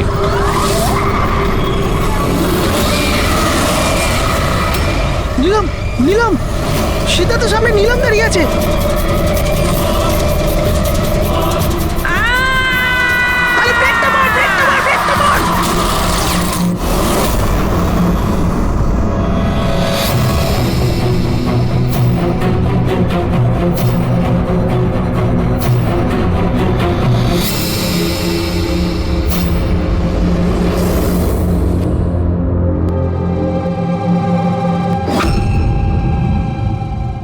হোটেল থেকে এয়ারপোর্ট পৌঁছতে কমপক্ষে 2 ঘন্টা লাগে। ভেবে পাচ্ছি না এই তিনজনের 7 ঘন্টা কিভাবে লাগলো। আর স্যার এই ফুটেজগুলো নিয়ে কিছু করা হয়েছে। এই একটু পিছনে নাও তো পঙ্কজ, আর একটু পিছনে নাও যেখানে ডিসি চক ছিল। হ্যাঁ স্টপ, এখান থেকে চালাও। আর এটা পরের ফ্রেমে উধাও। এই ফুটেজ এডিট করা হয়েছে স্যার, এডিট করা হয়েছে। পুলমি ব্রিজের দিকে যাওয়ার রাস্তার সমস্ত সিসিটিভি ফুটেজ তো আমরা চেক করেছি, নীলমের কার তো কোথাও দেখতেই পাইনি। আর যদি নীলম এই রাস্তা দিয়ে না যায় তাহলে ওর গাড়ি ওখানে ওই পুলমি ব্রিজের নিচে কি করে গেল? স্যার মনে হচ্ছে নীলামের সঙ্গে ওখানেই কিছু হয়েছিল, যেখান থেকে ফুটেজে গাড়িটা উধাও হয়েছে। পুলিশের রিপোর্ট অনুযায়ী নীলামের অ্যাক্সিডেন্ট হয়েছিল 25 তারিখ সকালে 4টে থেকে 5টার মধ্যে, মানে অ্যাক্সিডেন্টটা 24 তারিখ রাত্রে হয়েছিল। যে ট্রাফিক পুলিশ ওই সময় ডিউটিতে ছিল আর সার্ভিলেন্স কপস ডিউটিতে ছিল, ওদের সাথে কথা বলতে হবে। Hello, what? এখন কোথায়? ওকে, ঠিক আছে, আমরা আসছি। স্যার এই সিদ্ধার্থ আর রের গাড়ির অ্যাক্সিডেন্ট হয়েছে। কি? ওরা এখন ব্লু হেলথ। ঠিক হয়ে যাবে। দেখুন, জানি না, আমরা আমাদের তরফে সম্পূর্ণ চেষ্টা করেছি, কিন্তু এখন পেশেন্টকে বাঁচানো খুব মুশকিল। কি হলো? কিভাবে অ্যাক্সিডেন্ট হলো? কি করে মানে? এই সব নীলমের জন্যই হয়েছে, এইসব নীলম করেছে। এটা আপনি কি করে জানলেন? আমি ফোনে শুনেছিলাম, রে সিদ্ধার্থকে বলল যে সামনে রাস্তায় নীলম দাঁড়িয়ে আছে। নীলম, সিদ্ধার্থ সামনে নীলম দাঁড়িয়ে আছে। ওরা দুজনেই খুব ভয় পেয়ে গেছিল। পুরবি তুমি নীলামের কাছেই ছিলে তো? স্যার, স্যার নীলম হসপিটালেই ছিল, ওর বাইরে যাওয়ার প্রশ্নই ওঠে না। আপনাকে এই অ্যাক্সিডেন্টের খবর কে দিয়েছে? 12:30টার সময় কারো ফোন এসেছিল, কিন্তু ফোনেতে নিজের নামটাও বলেনি। আমরা যখন অ্যাক্সিডেন্ট স্পটে পৌঁছলাম, কারটা তখন পাল্টি মেরে রাস্তার নিচে পড়েছিল। ভেতরে সিদ্ধার্থ রক্তে মাখামাখি হয়েছিল, আর রের শরীরটাও জানলা দিয়ে অর্ধেক ঝুলেছিল। এক কাজ করি, সিদ্ধার্থ আর রে দুজনের মেডিকেল রিপোর্ট আর ওই গাড়িটাকে নিয়ে ফরেন্সিক ল্যাবে পাঠিয়ে দাও। এখানে সব জায়গায় পুলিশ প্রহরা আছে স্যার, সব বন্দোবস্ত হয়ে গেছে স্যার। Very good. আর আশপাশের সমস্ত রাস্তায় ব্যারিকেড লাগিয়ে দাও, ঠিক আছে? কেউ যেন আসতে যেতে না পারে। Over and out. একটা গাড়িও যেন এদিক দিয়ে না যেতে পারে। হ্যাঁ স্যার। যারা হেঁটে হেঁটে যাবে তাদের বলে দাও অন্য রাস্তা দিয়ে যেতে। কাল সকালবেলা এখান দিয়ে ভিআইপির একটা বড় কনভয় যাবে, আর ভেতর থেকে আমরা খবর পেয়েছি যে ওই কনভয়ের মধ্যে একটা গন্ডগোল হতে চলেছে। কারোর ওপর যদি একটু সন্দেহ হয় সঙ্গে সঙ্গে আমাকে জানাবে। সব সিসিটিভি ক্যামেরা জাজ হয়ে গেছে, সব ঠিকঠাক কাজ করছে। Good.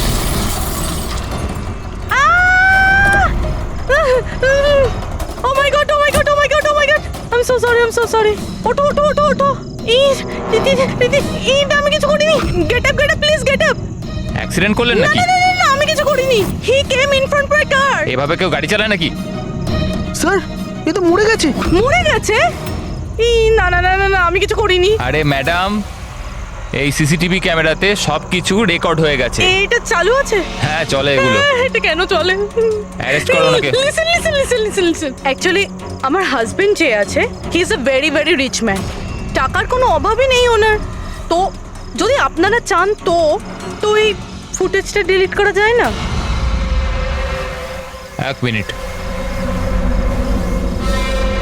Get up, save some money, get up, please, get up, please. Madam হ্যাঁ 10 লাখ। 10 লাখ? সিসিটিভি ফুটেজও গায়েব হয়ে যাবে, তার সাথে সব প্রমাণও। আরে এটার থেকে বাঁচতে গেলে এটুকু টাকা তো দিতেই হবে ম্যাডাম। শুধু টাকা নিলেই হবে না, আরো অনেক কিছু নিতে হবে তোমাদের।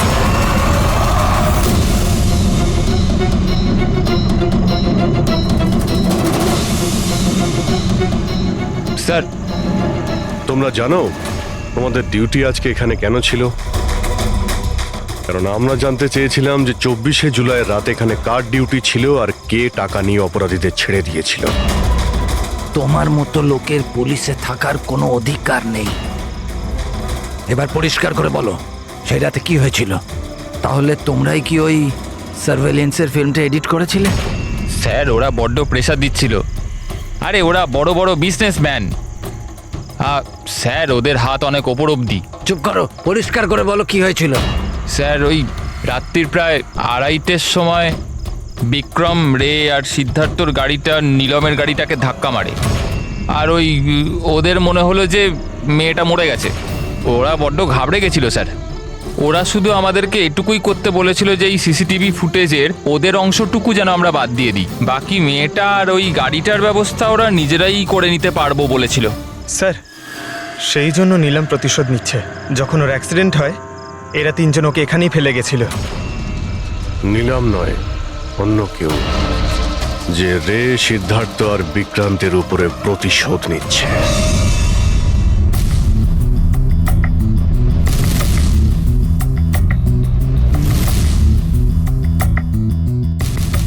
অভিজিৎ, নীলমের শরীর থেকে তার বাইরে যাওয়া পসিবল নয়। অ্যাস্ট্রাল প্রজেকশন সেটা তো আমরা ধরছিই না। আর পুরবি তো দেখেছে, পুরবি ওখানে ছিল, আর ও তো বলছিল যে নীলম ওখান থেকে নড়েইনি। তাহলে বুঝে উঠতে পারছি না যে সিদ্ধার্থ আর রে এরা দুজনে নীলমকে রাস্তায় কিভাবে দেখলো। এক মিনিট, এই নীলম একই সময় নিজের রুমে আর হসপিটালের করিডোরেও তো দেখা গিয়েছিল। এক মিনিট বস, এই যে গাড়িটা নীলমকে হঠাৎ দেখে ঘাবড়ে গিয়ে উল্টে যায়নি, বরং এই গাড়িটাকে অ্যাক্সিডেন্ট করানো হয়েছে। এত জোরে ধাক্কা মেরেছে যে ওদিকে দরজাটা তো পেরিয়ে গেছে। ইচ্ছে করে জেনে বুঝে কোনো গাড়ির সঙ্গে এটাকে ধাক্কা লাগানো হয়েছে। স্যার সিদ্ধার্থ আর রের অ্যাক্সিডেন্ট একটাই গাড়িতে হয়েছে, কিন্তু ওদের মেডিকেল রিপোর্টস কিছুতেই ম্যাচ করছে না। কি?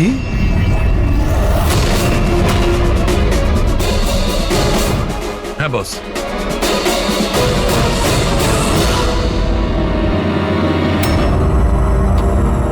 এই পুরো রহস্যটা কি? এটা কি বলতে চাইছে? ফিঙ্গারপ্রিন্টস আর ফুটপ্রিন্টস ম্যাচ করা, দুটোই তো অ্যাক্সিডেন্ট। আর সারিকা বলছে যে সিদ্ধার্থ আর রের মেডিকেল রিপোর্ট ম্যাচ করছে না। এই পুরো ব্যাপারটা আসলে কি?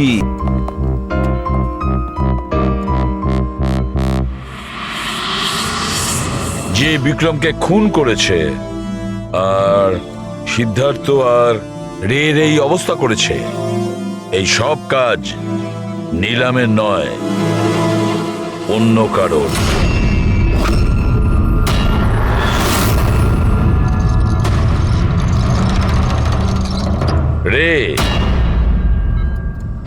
রে তোমার যেখানে অ্যাক্সিডেন্ট হয়েছিল সেখানে সিআইডির অফিসাররা গিয়েছিল।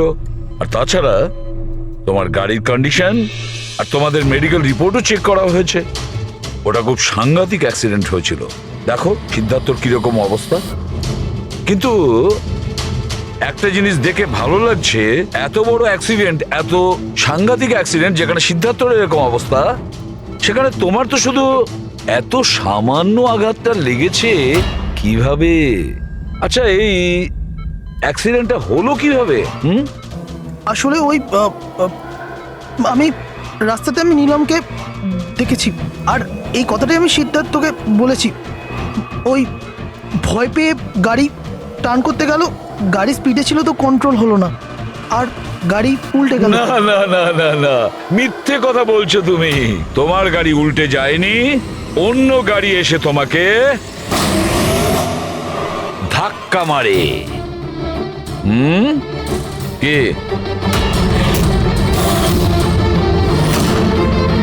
হ্যাঁ স্যার, সিদ্ধার্থকে মারার প্ল্যান আমিই করেছিলাম, আর এতে ভূমি আমাকে সাহায্য করেছিল।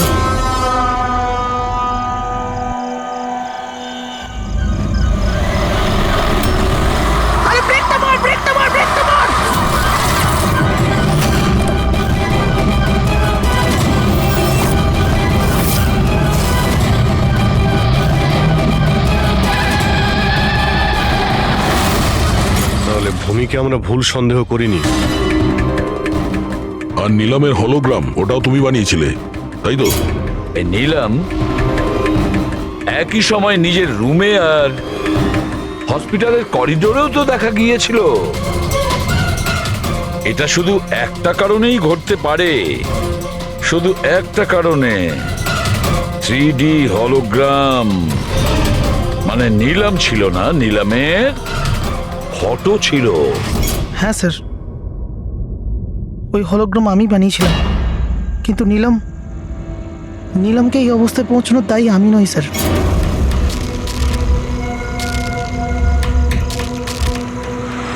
এই নিলাম আমাদের ডিসি চকে কেন ডাকলো? ও আমার উপর লিগ্যাল অ্যাকশন নেবার কথা ভাবছে, কিন্তু আমি ওকে 1 টাকাও দেবো না। ওর হিসেব আমি আজকে একদম শোধ করে দেবো। আরে কি করছিস বিক্রম? ও বন্ধু আরে আমাদের। উড়িয়ে দে এটাকে বিক্রম। আরে সেটা তো তুই চুপ করে বস না। না বিক্রম, না না না বিক্রম। আমি বিক্রমকে আটকানোর চেষ্টা করেছিলাম, কিন্তু স্যার বিক্রম আমার একটা কথাও শুনলো না। আমি নীলমকে বাঁচাতে চাইছিলাম স্যার, ওকে হেল্প করতে চাইছিলাম, কিন্তু এই দুজনে আমাকে কিছু করতে দেয়নি। ও আমাদের বন্ধু ছিল স্যার, কিন্তু আমিও টাকার লোভে পড়ে গিয়ে সিদ্ধার্থ আর বিক্রমের সাথে মিলে নীলমের সাথে বেইমানি করলাম স্যার।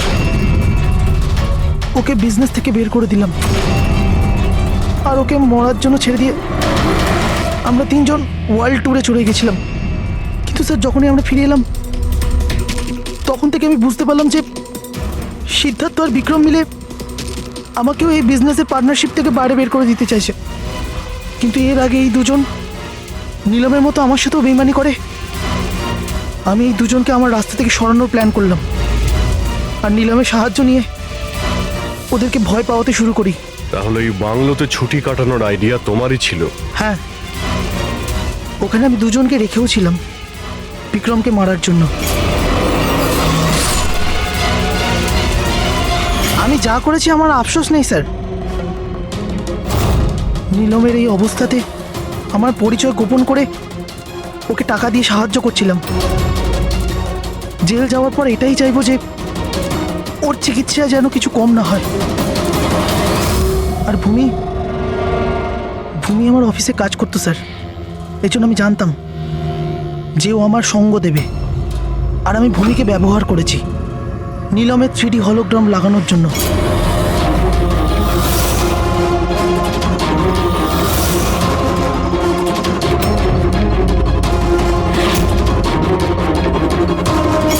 তুমি আর ভূমি যা করেছো সেটা অন্যায়। আইন তোমাদের কোনোদিন ক্ষমা করবে না, কঠোরতম শাস্তি হবে তোমাদের।